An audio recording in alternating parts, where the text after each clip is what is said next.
মুসা আলাইহিস সালাম, ফেরাউনের হেদায়েতের জন্য আল্লাহ তাআলা মুসা আলাইহিস সালামকে পাঠিয়েছিলেন। তিনি নানাভাবে তার ভাইকে নিয়ে দাওয়াত দিতে লাগলেন, কিন্তু ফেরাউন এই কথা মানে না।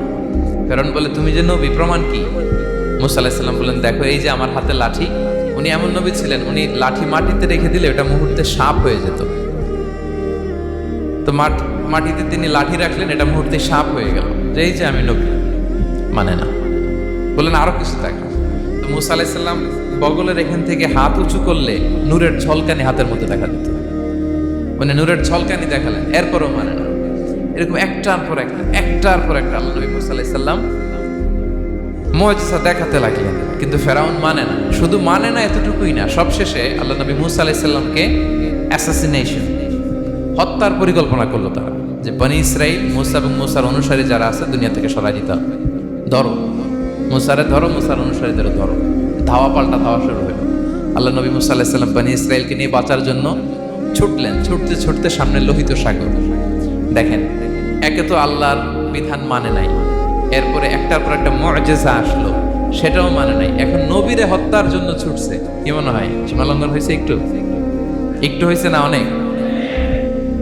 আল্লাহু আকবার। আল্লাহ বলেন, ফাআগরাকনাল আখারিন, আমি মুসা এবং বনি ইসরাইলকে বাঁচাই দিলাম, ফেরাউন সহ তার দলবলকে সাগরে ডুবায় মারলাম। শুধু ডুবাই মারে নাই, আল্লাহ বলে, ফালিয়াউমা নুনাজ্জিকা বিবাদানিকা লিতাকুনা লিমান খালফাকা আয়া।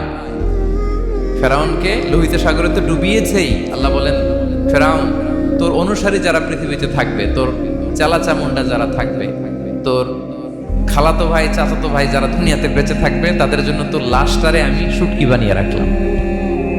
Up to the day of judgement, কিয়ামত পর্যন্ত ফেরাউনের লাশটা মিশরের জাতীয় জাদুঘরে ড্রাই বডি হিসেবে আছে। আমি নিজে দেখে এসেছি, নিজ চোখে মমিফাইং করে শুটকি বানায় রাখছে। এভাবে পৃথিবীতে যতগুলো জাতিগোষ্ঠীকে আল্লাহ তাআলা আযাব দিয়ে ধ্বংস করেছে, তার কারণ হচ্ছে সীমালঙ্ঘন। তার কারণ কি? প্রিয় ভাইরা, আমরা যেন আমাদের লাইফস্টাইলের দিকে একটু খেয়াল করি, যে এই সীমালঙ্ঘনের কাতারে আমরা চলে আসলাম কিনা, আমাদেরকে খেয়াল রাখতে হবে।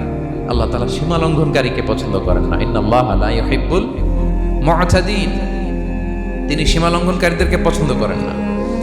এমনকি রাসূলুল্লাহ সাল্লাল্লাহু আলাইহি ওয়াসাল্লামের বায়োগ্রাফি যদি আমরা খেয়াল করি, আমরা দেখব যে তিনি যখন যুদ্ধের জন্য অভিযান পরিচালনা করতেন, দল পাঠাতেন, সেনাবাহিনী পাঠাতেন, তখন তাদেরকে বলতেন, খবরদার, যুদ্ধের ময়দানে সীমালঙ্ঘন করো না, খবরদার। যুদ্ধে যদি কেউ হেরে যায়, বন্দীদের সাথে খারাপ আচরণ করো না। ওরা হেরে গেছে বন্দী, আপনি চাইলে তার কান কেটে দিতে পারবেন, নাক কেটে দিতে পারবেন, আকৃতি বিকৃতি করতে পারবেন না। বিষ্ণু ইসলাম বলেন, খবরদার, সীমালঙ্ঘন করো না।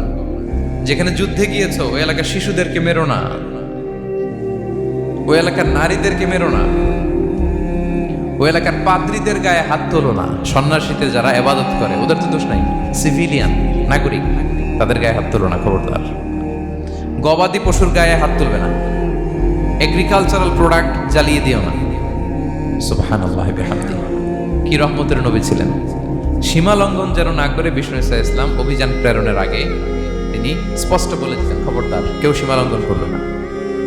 যারা তোমাদের বিরুদ্ধে অস্ত্র তোলেনি, তাদের বিরুদ্ধে অস্ত্র তোলা যাবে না, কারণ ইন্নাল্লাহা লা ইউহিব্বুল মু'তাদিন, আল্লাহ তাআলা সীমা লঙ্ঘনকে পছন্দ করেন না।